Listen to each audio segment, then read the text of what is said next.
السلام عليكم ورحمة الله تعالى وبركاته. إن شاء الله تكونوا بخير وعلى خير وأحسن الأحوال إن شاء الله.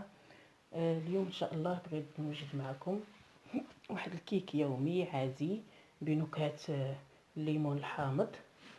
لهذا الكيك إن شاء الله نحتاجو ليه، عندي هنايا كاس نتاع السكر، نص كاس تاع الزيت، هذه حامضة عصرتها، خديت واحد الحامضة شوية كبيرة عطاتني نص كاس فيها الماء تبارك الله، عطاتني نص كاس نتاع العصير، والمبشور نتاع الحامضه، نفس الحامضه غسلتها وبشرتها وعصرتها.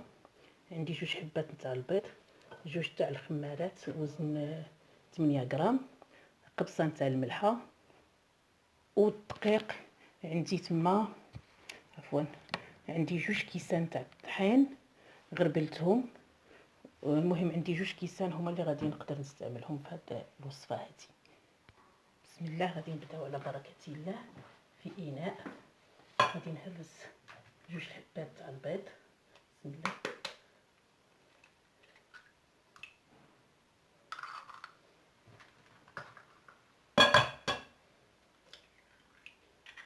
هذا الكيك يومي يجي زوين ولذيذ، يجي منعش بالنكهه تاع الحامض.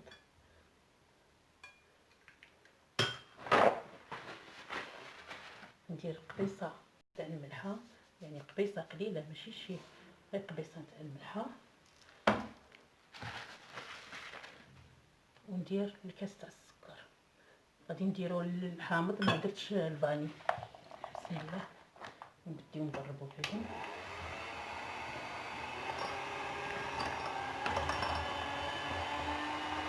انا غادي ندرب هذا البيض مع السكر حتى يضاعف الحجم ديالو ويتغير اللون تاعو ان شاء الله. الخليط ديالنا هو هذا، ولا رغاوي خفيف. غادي نزيد له الزيت وانا كنضرب بشويه بشويه. بسم الله.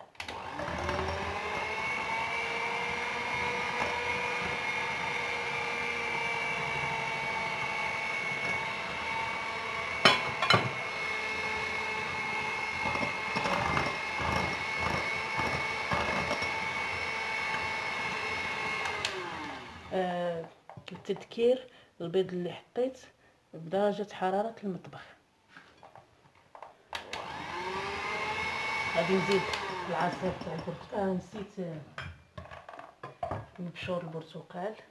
غادي نحط هذا المبشور تاع البرتقال تاع الليمون الحامض عفوا، وغادي نزيد عصير تاع الحامض. غادي نضرب كاع كلشي.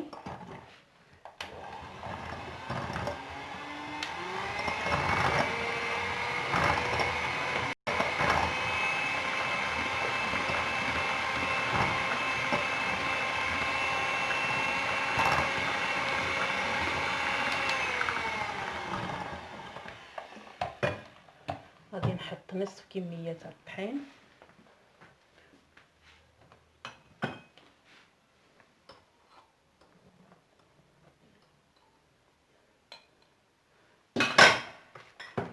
ندير عليها خميرة الحلوى،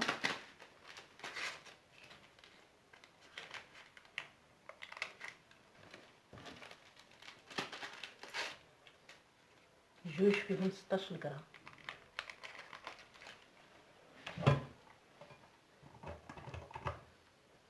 ندير غير الفيتاس الاول باش ما يبقاش علينا الطحين.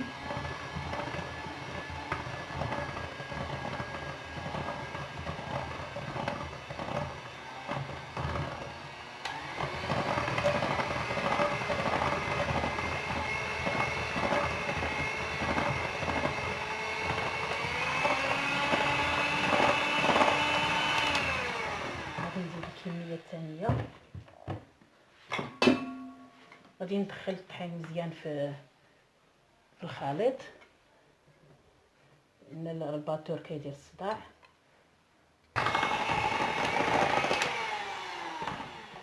انا دخلت الكميه نتاع الطحين كلها، جوج كيسان تاع الطحين دخلتهم هنايا في الخليط الاول.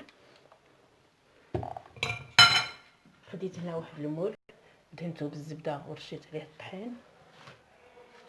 غادي نرفع المول ديالي الفوق، هذا الاناء تاعي الفوق ونخوي.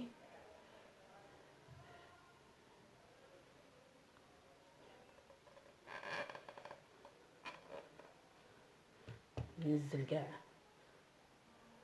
الكميه اللي عندي. الفران انا شعلته على درجه حراره 170. غادي ندخل ليه الكيك حتى يتحمر وحتى يطيب لينا الكيك كامل ويتحمر، ونرجع معكم في شكله النهائي ان شاء الله. كما كتشوفوا معنا الكيك ديالنا هو هذا، ها هو وجد، ها هو جا طالع. شفتوا البون ديالو جا طالع بزاف، واخا غير جوج بيضات جا طالع مزيان. ها هو الداخل ديالو حتى هو كيبان طالع. المهم انا غادي نزينه بشويه تاع المربى، كونفيتير تاع المشماش، بشويه تاع نواه كوكو او جوز الهند اللي حمرته واحد شويه. عفوا، انا هذا المربى عندي شويه عقد، من الاحسن تستعملوا المربى تاع الخاص بالحلويات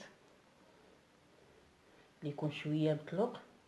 انا هذا عندي فيه هاد التكتلات، يعني هذا غير تاع اللي كنديروه في الخبز،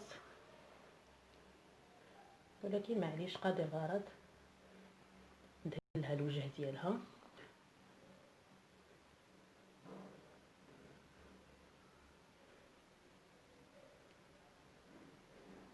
وجوز الهند من كيتحمر كيعطي واحد اللذه زوينه، جربوه يكون هكا محمر، المذاق نتاعو حسن ما كيكون هكا بيض.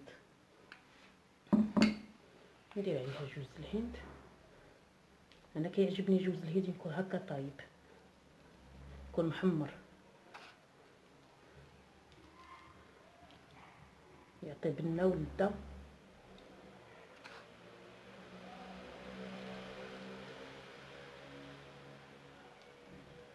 وهذا هو الكيك ديالنا تاع هذا النهار. نتمنى ان شاء الله يعجبكم، والمذاق ديالو ما نقول لكمش منعش جدا. وهذه هي الكيكه ديالنا، ان شاء الله تعجبكم.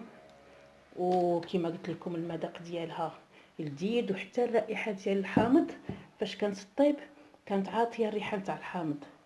ايوا المهم هذا هو اخر فيديو ديالي، ماشي اخر فيديو، النهايه تاع الفيديو تاع اليوم. ان شاء الله يعجبكم، وما تنساونيش بلي لايك والتعليقات اللي تزيد بينا القدام ان شاء الله. واللي مازال ما اشتركش في القناه ديالي مرحبا مرحبا والف مرحبا، وان شاء الله يعجبكم المحتوى، والى فيديو قادم ان شاء الله.